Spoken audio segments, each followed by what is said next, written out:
Hey everyone, Rascal here. And Mama, welcome to our channel, Paws On Animation, and our podcast. And today we're covering the classic now DreamWorks movie Spirit, Stallion of the Cimarron. This movie may be 23 years old now. No, 22 years old, correct. Yeah. It has an enduring fan base. No, it's 23. Sorry guys. It centers around the life and the adventure of a wild mustang that's captured by humans in the old American West, and he's truly testing his bravery and strength when plans to escape and run back home fall awry. But before we start, be sure to like, subscribe, and occasionally some future podcasts and all the pause videos. Thank you so much for joining us, subscribing to our channel, leaving comments, and so much more. We appreciate your support. Yes. So, this is one that... Of your favorites. Yes, and one we have never covered, or heck, hadn't even seen again in a very long time. And it's hard to believe that these were the types of movies DreamWorks made. Yes. A long time ago. At the time they were trying to be sort of the rivals to Disney, and when they were still making 2D films. They only made, I believe, four or five 2D films, and then they switched over to 3D, and so did the rest of the animation industry here in the West. So now we've got nothing but 3D movies, which aren't bad. It's just you do miss when they did 2D films. Now this was based on a screenplay by John Fusco from an idea by Jeffrey Katzenberg, who produced the film along with Burrell Soria. And I think you were telling me it combines traditional 2D and computer animation. Yes, because back when that was still a new thing, they weren't heavily going into computer animation, but they tried to put the 3D animation to at least the backgrounds and things, like the characters and some of the close-ups would be 2D, and then other things that would take a lot of time to make textures of, they would just make on a computer. And that was a time when they used it successfully and it wasn't just rush it out or anything. This movie released in May of 2002, both in France and the US, running time of 83 minutes, and it was successful financially. 80 million budget, 122 million at the box office. Yes. And a little fun fact, as Bennett says, the character you see in here, Spirit, is actually named after a real life horse named Spirit, who does live in the Cimarron, and is still alive to this day. Yay. So yes, there is actually a real horse called this, and yes, look online. It's a pretty fascinating story, and how it really lines up with the movie itself. Wow. I remember when I first saw this, and it did remind me of westerns like our Nana used to watch. And it managed to catch that feeling, as well as give you a modern day feel for events and things that were taking place during that time. And it managed to capture both of them and mesh them correctly, because we still are experiencing those type of problems that are taking place in this film. Right. Unfortunately. And then some of them are things that just people go through as being humans all the time. Right. So it managed to convey all of that in this wonderful movie. Exactly. And one of the most unique parts about this is that it really is about Spirit the horse. He doesn't talk. None of the horses talk. There are no talking animals. The entire story is narrated by Spirit, but you're hearing him in thought. You're not seeing him speak, nor the other horses. And the only ones who do speak are the humans that come along a little later in the film. And even then, they make sure not to have a whole lot of dialogue with the human characters. You see them interact with each other, see them interact with the horse, and say things only that apply to the story, but it's not just them running their mouths and keeping going so the actors can get paid to say the lines. They're actually saying things to do with the story. And the main thing is that they're trying to literally break his spirit by taming him to become one of their regular horses. And no matter how many times that they get people on there, what they do, he always throws them off. And it becomes sort of his journey to learn on how to handle these situations because he's supposed to be a leader of his, we'll say tribe for the sake of this movie. We'll say it's a tribe of wild horses, and he learns what it means to be a leader and have strength, and testing how far he can push his limits, he can think on his feet. And yes, but remind you, this is all a horse, not a human. And he has a romance. Yes, still has it in there towards the end. What I think is interesting, this was actually considered a box office disappointment. Yes, it was. I don't know how it made more than it took to make it. However, it was getting a lot of positive reviews. Right. That. I think because there was nothing else like this movie out at the time. Good. You had talking animal movies, whether it be from Disney or DreamWorks or Pixar or whatever. There was no other movie like this. And someone even pointed this out. Disney always had horses in their films, but they're always the companion to the main character or to the princess or something. They're sort of just the ride everywhere. It's become now one of their staples. And the joke kind of came for DreamWorks, like, well, let's just make a movie about the horse, period. And there's no prince or princess. Let the story be about the horse and his journey. And for a lot of people now, especially who grew up with this film and many of the 2D like DreamWorks movies, yes, it's become kind of like part of their brain, like Iron Giant and some other films, that it really was sort of a film that was ahead of its time. Because a lot of people want stories like this where there's not a bunch of talking animals or something taken seriously.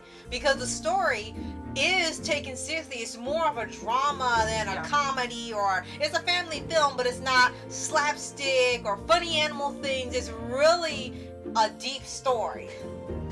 And I'm glad that he was inspired to make it because I personally really enjoy it. And it's really memorable.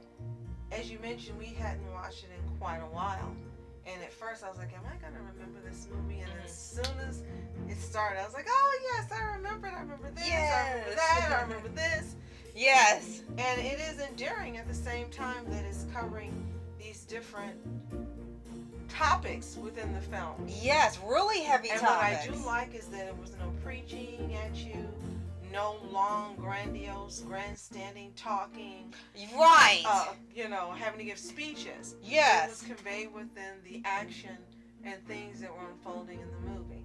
Exactly. And I also think that a big part of the success of this movie is the voice actors that they cast. Yes. They absolutely were stellar. Yes. And it's a short list. Keep in mind, there weren't that many speaking roles in here, but the actors they chose for the voices and for Spirit really worked and really made you remember the lines they had. Also, they were up for some awards and actually won. ASCAP Film and TV Music Awards, nominated for Top Box Office, and won. They also won for Individual, Ronnie Del Carmen. They won the Annie Awards, Individual Achievement in Production Design, Character Design, Effects Animation. Ooh, cool. They also won the Genesis Awards for Feature Film. They were and Western Heritage Awards. They got a lot of nominations in there. Well, it's deserved. Theatrical Motion Picture. Definitely deserved. And last, the Young Artist Awards, Best Family Feature Film. Ah, cool. Definitely deserved. And they were nominated for a lot of other awards, but I only wanted to mention the ones they won. So it really made an impact when it was released. Even though they want to call it a box office failure, which I don't think it was. Right. It made an impact on the audiences. And I think that's the most important thing. They paid to go see it. It made more than it took to budget it. Right. And it made a huge impact on the viewers. And yes. That's what's most important. Absolutely. So much so is that when people talk about 2000s movies and they talk about this era of films back then where they just kind of made films they really wanted to see, and it was a time where they could be experimental, and a majority of the time the movies were because they were doing things no one else was doing, and they weren't being mandated by higher ups to follow a script or a trope or something what they think pleases people. They really were just making things that they put a lot of heart into. And this movie is so beloved now that a few years ago they ended up doing, unfortunately, a sequel and a sequel series with Spirit's son. It also launched a media franchise completely using computer computer animation. Yeah. And this Netflix spin-off TV series, Yes. Spirit Riding Free. Yes. In 2017. And the problem with that, no offense. Oh gosh. 2020. And the problem with that, and no offense if there are a few people out there who like the Netflix series, respect that you want to see it and everything, there's no problem. But what bothered a lot of people who grew up with this movie, not only did they no longer use the 2D animation, which is straight to 3D to make it easier, they completely took the focus off the horse and made it all about the girl and the girls that ride the horses, and it infuriated people to no end. And what was amazing about this is it stayed focused on Spirit, even when he teamed up with the boy, which was different because you usually don't see boys and horses really in these movies much, and they had their bond, and he learned to trust this human. He could see not all humans were bad because of what the sailors had done to him. They could actually learn to grow a bond and grow a trust with this one human. It was a really great story. Then you get to hear, and it's focused on a girl moving to the countryside, and it meets a horse and bone, and it's like, why are you going this trope route? I think the most ironic thing are the names. One's called Spirit Riding Free. He's not riding free if he's owned by a girl. Yep, he's in a stable. And Spirit Untamed, which is just a flat out lie, because you've tamed him if he's in a series with a girl riding him. Yep. So you like fooled people with the names of these series, and then you watch them and it's like, the title fits No! the original concept. No, they just threw in names that sounded cool because they're all blatant lies. But maybe Katzenberg and the studio didn't care because they got paid. Right, and it's been, that happens a lot. And it's been 20 some years now since that film. They figure, hey, let's just go back and bring this out and do something with it. Why didn't they give him a boy again to be the friend and not two girls? And right. Yeah, why did they not do that? Why didn't they keep in line with the original concept? Even if it was modern day, it could have been. There was something to do there. Exactly.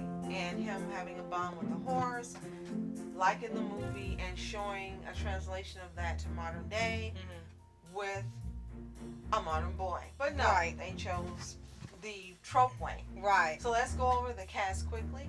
Matt Damon is Spirit, a Kiger Mustang horse. James Cromwell is the colonel, the leader of the cavalry soldiers. You also have Richard McGonigal as Bill the Wrangler. A few others that we are not familiar with, but I think were actors. Matt Levin, Adam Paul, Robert Cate, Charles Napier, Zahn McClellan, Michael Horace, Donald Fulalove, Daniel Studi, Chopper Burnett, and Jeff LeBeau as Murphy, the first soldier who tries to break Spirit.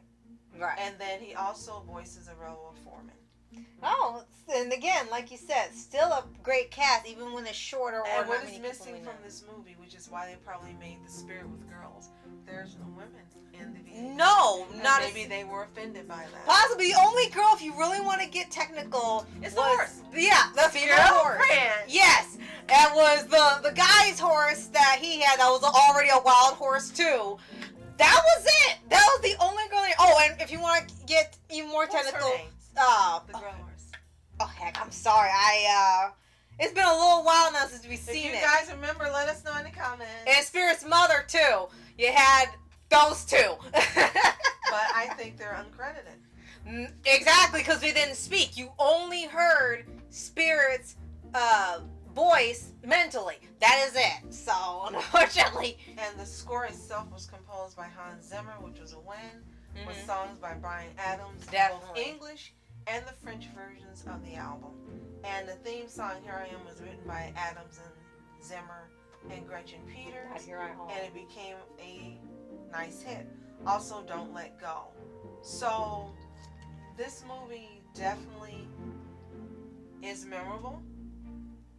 Left an impression, and 22 years later, I think if people go back and watch this movie like we did, they'll enjoy it just as much. Yeah. They won't like the parts where he's trying to fight for his life. Oh, yeah, that's the sad part. But other than that, you will absolutely enjoy the movie itself, the beauty of the animation, how it looks, and the relationship between he and the Native American boy. Yes. And if you haven't already, subscribe for updates, weekly videos for your anime series, anime shows, and all things animation. And if you've seen Spirit Stallion with the Cimarron. Let us know in the comments. Did you see it originally? Did you watch it later? If you haven't, you gotta buy it, I think, or watch it on probably HBO Max. That or Peacock, because it's no longer on Netflix. Peacock. Okay.